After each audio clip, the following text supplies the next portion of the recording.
Once upon a time, in a small town named Greensville, there lived a curious young boy named Tommy. Tommy loved to imagine what the world would be like in the future. One sunny afternoon, while exploring his grandpa's attic, he stumbled upon a strange-looking book titled The New World of 2050. Filled with excitement, Tommy opened the book and, to his astonishment, a bright light enveloped him. Tommy felt himself being lifted off the ground, and within moments, he landed in a bustling new world, Futureville, in the year 2050. Picking himself up, Tommy looked around in wonder. The sky was filled with flying cars that zipped effortlessly through the air, their engines humming a melodious tune. The streets below were lined with trees that provided shade and fresh fruit to anyone who passed by. Buildings were tall and shiny, made from materials that seemed otherworldly. As Tommy wandered, he met a friendly robot named Zeke who offered to be his guide. Zeke had big, round eyes and a shiny, silver body. He spoke in a warm and cheerful voice, which made Tommy feel instantly at ease. "Welcome to Futureville, Tommy. Hop onto my hoverboard and let's explore together," Zeke said with enthusiasm. They zoomed through the bustling streets, stopping first at the eco park where everything was powered by clean energy. Trees with solar panel leaves generated electricity, and wind turbines playfully spun in the background. Children played with toy drones that cleaned up litter, making the park spotless. Tommy couldn't believe his eyes.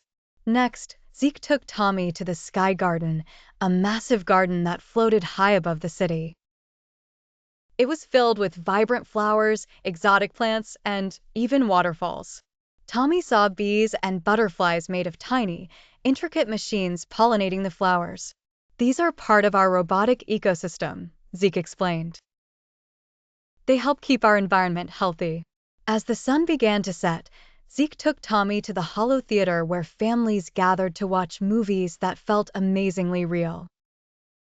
Tommy put on a pair of special glasses and suddenly, he was part of a thrilling adventure on a far-off planet. The special effects were so lifelike that it felt as though he could reach out and touch the characters. After the movie, Zeke guided Tommy to their last stop, the Time Capsule Museum. Here, people could see and learn about artifacts from the past, including the very book that had brought Tommy to this amazing future. Suddenly, Tommy's eyes widened as he realized it was time to go back. Understanding his feelings, Zeke handed Tommy a tiny, glowing crystal.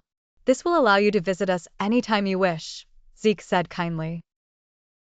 With a heartfelt goodbye, Tommy clutched the crystal and began his journey back to Greensville. The bright light enveloped him once more, and in the blink of an eye, he was back in his grandpa's attic. He looked around, taking comfort in the familiarity of his surroundings. Despite being back in his own time, Tommy couldn't stop thinking about Futureville and all the wonders he'd seen. With the glowing crystal in his hand, he knew that whenever he missed the futuristic world, he could return for another adventure. And so, Tommy lived happily ever after, dreaming and visiting the marvelous world of 2050 whenever he wished.